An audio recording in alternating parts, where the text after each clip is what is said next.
देता हूं, आग में ताया हुआ सोना मुझसे मोल ले। किससे मोल ले? यीशु ने कहा मुझसे मोल ले। कोई तुम्हें वो सोना नहीं दे सकता। कोई व्यक्ति, कोई क्रिश्चियन, कोई धर्म, कोई भी धर्म तुम्हें वो सोना नहीं दे सकता। यीशु ने कहा मैं तुझे वो सोना दे सकता हूं, मैं तुझे वो जीवन दे सकता हूं, लेकिन वो आग में ताया हुआ सोना होगा। यानी जब तू मेरे में आएगा, तेरी परीक्षा होगी, तुझे परखा जाएगा, तेरे खिलाफ बातें होंगी, तू दुखों में से निकलेगा, लेकिन वो आग का ताया हुआ सोना, वो जीवन जब तेरा हो जाएगा, तू कहता धनी हो जाएगा, सब तरफ से धनी हो जाएगा। दुनियावी, आत्मिक, मानसिक, सोशल, हर तरह से तू धनी होगा।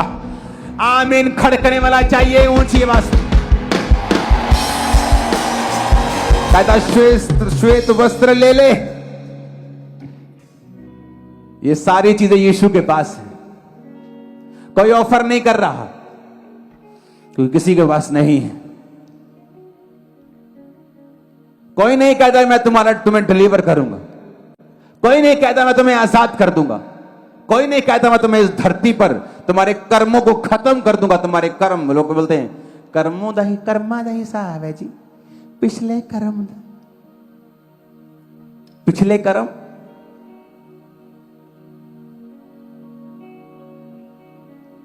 जीसस ने कहा मांगो तो दिया। उसने कहा अगर तू मुझसे मांगे, मैं तुझे माफ करके तेरे गुनाहों को अभी इसी सेकंड अपनी पीठ पीछे फेर दूंगा और उन्हें कभी ना देखूंगा। तुमने रेप्स किए हो, खून किए हो, तुम मसीह को नहीं जानते थे। उसने कहा मैं तुम्हारे गुनाहों को माफ कर दूंगा। उसने कहा श्वेत वस्त्र ले ले कि पहनकर तुझे अपने नंगेपन की लज्जा ना हो। जब पाप आता है तो नंगापन, लज्जा आती है, शर्मिंदगी आती है, परिवार में शर्मिंदगी आती है, फाइनेंस में शर्मिंदगी आती है, बीमारियों की, तकलीफों की, बहुत चीजों की शर्मिंदगियां आती हैं पाप के कारण। जीसस ने कहा मुझसे व्हाइट वस्त्र ले ले, धार्मिकता का जीवन मुझसे ले ले कि तुझे अपने नंगेपन की लज्जा ना हो। आंख में लगाने के लिए सुरमा लेके तू देखने लगे, यानी मैं तुझे आत्मिक रेवलेशंस दूंगा, मैं वचन के गहरे भेद तुझे दूंगा। तू देखने पाएगा क्या इस दुनिया में सही है, इस जगत में क्या पाप है, क्या पाप नहीं है, क्या परमेश्वर के करीब ले जाता है, क्या प्रभु से दूर लेके जाता है। मैं तुझे वो सुरमा दूंगा, मैं तुझे वो जीवन दूंगा, वचन के भेद दूंगा, तुझे वचन सुनाऊंगा अपने दासों के जरिए, वचन के जरिए, बाइबल के जरिए तुम्हें भेद दूंगा। तुझे आंखों में सुरमा लगेगा, तू देखने लगेगा क्या सही है, क्या गलत है। तू धनी भी होगा, तुझे नंगेपन की लज्जा भी नहीं होगी, तेरे जीवन में शर्मिंदगी भी नहीं होगी, क्योंकि तेरे वस्त्र व्हाइट होंगे। उन व्हाइट वस्त्रों को देखो जो आपकी स्क्रीन के सामने है, बस यहीं पे देखो उन व्हाइट वस्त्र वाले को। खुदा ने कहा ये व्हाइट वस्त्र मुझसे क्या कर, कहता ले ले कि पहनकर तुम्हें अपने नंगेपन की लज्जा ना हो। व्हाइट वस्त्रों का मतलब है कि तुमने अपने पापों को यीशु के लहू से धो लिया है। व्हाइट वस्त्रों का मतलब है कि तुम कभी शर्मिंदा नहीं होंगे यीशु के नाम में, कभी भी। तुम्हें शर्मिंदा करता है शैतान, पाप, शरीर के काम, व्यभिचार, जादू टोना, वैर, विरोध, कड़वाहट, ईर्खा, निंदा, कलेश, जादू टोना, मूर्ति पूजा, यह कहता तुम्हें शर्मिंदा करती है। इन्हें करने वाले लोग हमेशा शर्मिंदा रहेंगे। एक तरफ से आशीषित, पैसों में बढ़ जाते हैं, लेकिन परिवार में शर्मिंदा रहेंगे। परमेश्वर ने कहा लेकिन तू जिसने यीशु के लहू से अपने वस्त्रों को धो लिया, तू शर्मिंदा नहीं होगा। अगर अब्राहम सिर्फ अपनी आशीष को देखता रहता, हीलिंग को ही देखता रहता, तो स्वर्ग मिस कर जाता। हो सकता आप शरीर में बीमार हो, क्योंकि हर बीमारी शैतान की ओर से नहीं और पाप की ओर से भी नहीं, और फिर भी आप परमेश्वर के गहरे दोस्त हो और स्वर्ग जा रहे हो। एक दर्शन अपने मनों में रखो, ऊपर एक बड़ी भीड़ है जो हाथ में खजूरों की डालियां लिए हुए मेमने का जय जयकार करती है। हर भाषा, हर कुल में से वो भीड़ है, महाकलेशों में से निकल कर आए यीशु के लहू से अपने वस्त्रों को धोकर जिन्होंने सफेद किया है। मेरी प्रार्थना है आप में से एक भी जन उस प्रकाशित वाक्य के भविष्य को मिस ना करे। आपके बच्चे और अनसेव्ड फैमिली मेंबर भी वहां पे हो, जो यहां नहीं वो भी वहां पे हो। आमीन। ऊंचा चाहिए चर्च। मैंने आज आपको डिलीवरेंस का एक भेद दिया है, एक ऐसा भेद दिया है जो सिर्फ आपको एक बार नहीं, बार बार आपको आजाद, हील और डिलीवर करता रहेगा। जब कभी आपको जरूरत होगी परमेश्वर आपकी जिंदगी में काम करते रहेंगे। वो भेद है आत्मिक ध्यान देना, वो भेद है आत्मिक दर्शनों पर ध्यान देना जो परमेश्वर ने दिखाया है। स्वर्ग की बाट जोना, उसके चक्कर में आशीष नहीं मिली तो अपने आत्मिक जिंदगी को स्लो करने की बजाय और तेज करना, उसमें कोई कॉम्प्रोमाइज ना करना। आपकी लाइफ आज से सेम नहीं है। आपकी लाइफ मैंने कहा आज से सेम नहीं है। आमीन। मेरे को ऊंचे वाला चाहिए चर्च। आपकी जिंदगी मैंने कहा सेम नहीं है, यीशु मसीह के नाम में। उन दर्शनों को, इस दर्शन को अपने स्पिरिट में ले लो और इमेजिन करो आप उसी भीड़ में और आपने मिस नहीं किया। और अगर ये दर्शन आपकी स्पिरिट में चला गया, मैं आपको प्रॉमिस करता हूं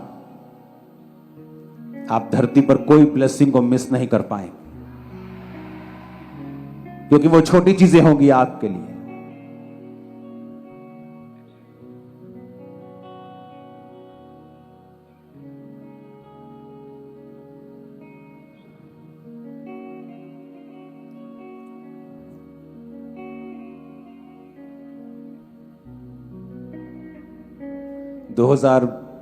ये 12 की बात है।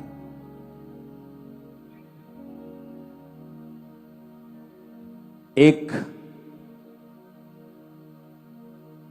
कर्जे से भरी हुई फैमिली चर्च में आती है,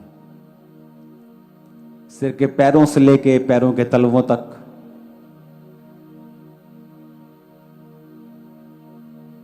तो कल जब मंगलवार आप चर्च में काउंसलिंग के लिए आते हैं, मैं मंगलवार भी चर्च में होता हूं, बुधवार भी होता हूं। बुधवार में कल लोगों से मिल रहा था, तो उन्होंने रिसेप्शन पर से मैसेज किया कि हम मिलना चाहते हैं। तो कईयों को लगता है मिलना बड़ा मुश्किल है। मुश्किल नहीं है, जस्ट आप सिस्टम में नहीं पहुंचते। कई बार आप मंगलवार आते हैं तो बहुत से लोगों की रिक्वेस्ट आई हुई है कि मुझे मिलना है, तो आपको मिला जाएगा, डोंट वरी। अगर एकदम से उत्तर नहीं किया तो इसका मतलब ये नहीं आप रिजेक्टेड हैं। आप सोचो कि अभी पिछले लोगों का नंबर लग रहा है, तो ये हमेशा याद रखा करो। तो जब बुधवार में एक फैमिली से मिल रहा था, तो एक फैमिली का मैसेज आया कि हम मिलना चाहते हैं। जब वो आकर बता रहे थे कि मैंने कहा मैंने आपको देखा नहीं करते, अब बहुत ज्यादा भीड़ होती है तो हम पीछे कहीं बैठे रहते हैं। तो वो बता रहे थे कि परमेश्वर ने हमें फाइनेंशियली इतना ब्लेस किया है, इतना ब्लेस किया है। 3 घंटे लगते हैं उनको चर्च आने में, गाड़ी में। हमारे चीजों को, कर्जों को, बच्चों को बाहर भेज दिया, अजीब रीति से ब्लेस किया।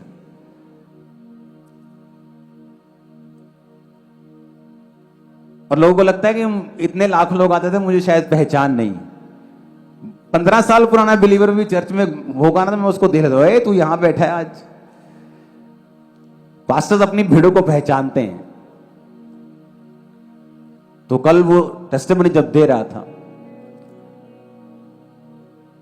तो मुझे आज की मीटिंग की याद आ रही थी कि आप में से बहुत से लोग गवाहियों के साथ इसी तरह वापस आने वाले हैं। एक होता है फाइनेंशियली थोड़ी बहुत दिक्कत चल रही है जी, एक होता है कि आप मरे हुए हैं, वो उस लेवल का प्रॉब्लम चल रही थी। हर काम डाउन, हर बिजनेस फेल, कर्जे पे कर्जा। जब आप कर्जा देते नहीं, आपका नाम बुरा हो जाता है। सब चीजें हो रही थी। हालेलुया। और जब आप खड़े रहते हैं, अड़े रहते हैं। आत्मिक चर्च आने का मतलब यह नहीं कि आप मिनटों में फ्री हो जाएंगे, लेकिन आप फ्री होंगे जरूर। ऊंची आवाज में हालेलुया बोलो जरा।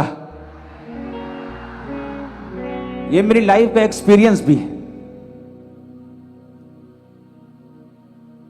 आज लोगों के दिल में है काश हमारा वीजा लग जाए, काश मैं बाहर चला जाऊं। और जब मैं परमेश्वर के पीछे चल रहा था और पूरी तरह से आत्मिक हो गया था, मैंने हीलिंग की परवाह करनी छोड़ दी, सेवा में चला गया, घुस गया, प्रार्थना चल रही है घंटों घंटों बिना किसी प्रेयर पॉइंट के। तो मुझे याद है जब मैंने अपना पासपोर्ट यूके वीजा के लिए दिया था, प्लेन पासपोर्ट, एक आध जगह मैं कहीं शायद गया हूंगा, नहीं गया, ऐसी पासपोर्ट मैंने दिया, कोई फाइल का ध्यान नहीं। और वीजा जब आ गया तो मैं पासपोर्ट लेने जब मैं गया ब्लू डॉट कॉरियर के ऊपर, तो पासपोर्ट लेके मैंने ऐसे अंदर रख दिया। तो लोग बोले देखो तो सही वीजा आया कि नहीं। मैंने कहा नहीं आया तो उनका नुकसान है, मेरा नुकसान नहीं है। इतना कॉन्फिडेंस आ जाता है आप में, इतना फेथ से आप भर जाते हैं कि आप जीसस की सेवा कर रहे हैं, जीसस के बिलीवर हैं, बेस्ट आपके साथ होगा। आपको फिक्र नहीं रहता, धुक धुक धुक धुक करता लोगों का दिल, हाय हाय ओए होए, पूरा गाना चलता ना, हाँ कि लगा कि नहीं लगा वीजा ओए नहीं लगा, मर गए प्रभु। आप इमेजिन करो, मैंने देखा तक नहीं। और जब वीजा मैंने वो निकालना पड़ता है उसमें से, फिर वो कोरियर में से मैंने निकाल कर जब अलमारी में रखना तो मैंने चेक किया, मैंने कहा ठीक है लगा हुआ है, चले जाते हैं कोई बात नहीं। जस्ट 5-6 दिन के लिए गया, मैं वापिस आ गया। मेरे कहा मैंने संडे वहां रहना है। हालेलुया। जब आप जीसस के पीछे लग जाते हैं, जब आप रियली उसको फॉलो करने लगते हैं, आप फ्री हो जाते हैं। आपको मालूम होता है अगर ये नहीं तो इसके ऊपर का लेवल, ये नहीं उसके ऊपर का लेवल। मेरी वाइफ का एक कंट्री ने वीजा रिजेक्ट कर दिया, ये थोड़ी दुखी होगी, कहती मेरा वीजा नहीं लगा। एक और कंट्री ने रिजेक्ट कर दी मैंने कहा चिंता मत कर, डोंट वरी। कहती अब क्या करना है? मैंने कहा अब तेरा मैं बेस्ट दुनिया की नंबर 1 अमेरिका का वीजा लगवा के दूंगा। सुनो, ये कहती नहीं ऐसा नहीं हो सकता, ये वाली कंट्रीज रिजेक्ट कर रही हैं, अमेरिका कैसे दे देगा?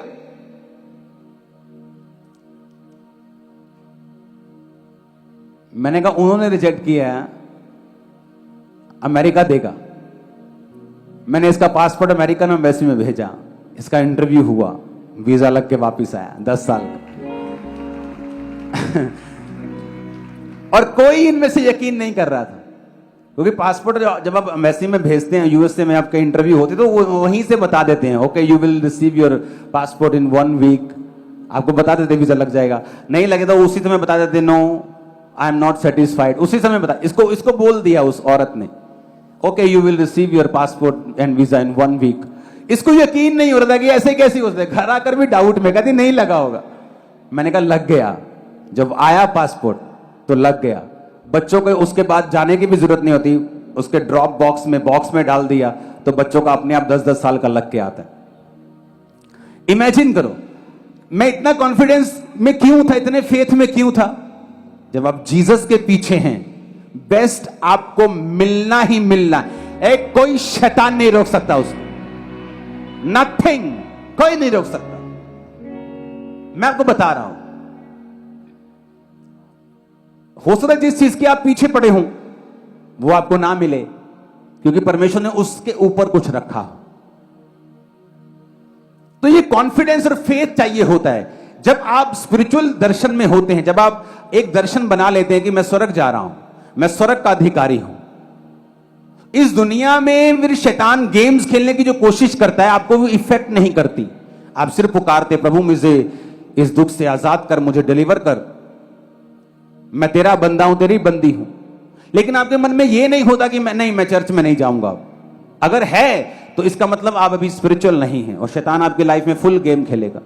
क्योंकि अगर शैतान को यकीन हो गया कि अब वो आपकी ब्लेसिंग को रोके, हीलिंग को रोके, और इसके जरिए वो आपको प्रभु से दूर कर सकता है, आपके एक्शंस बताते हैं, आप चर्च आना बंद कर देते हैं, रोजा बंद, फास्टिंग बंद, प्रेयर कम हो गई, उसे उसे उसे हौसला हो जाता है कि मैं इसकी हीलिंग को पकड़ के रखूं। वो और तंग करता है आपको, क्योंकि उसको मालूम हो गया कि अगर मैं इसको रोक के रखूंगा तो इसकी साल्वेशन को मैं खत्म कर सकता हूं। और जिस दिन उसे यह मालूम हो जाता है कि वो आपकी साल्वेशन रोक नहीं सकता,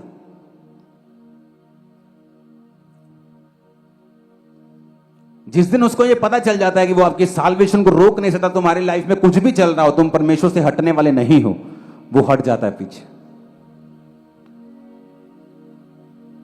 ऊंची आवाज में हालेलुया बोलो जरा, ऊंची आवाज में हालेलुया बोलो जरा।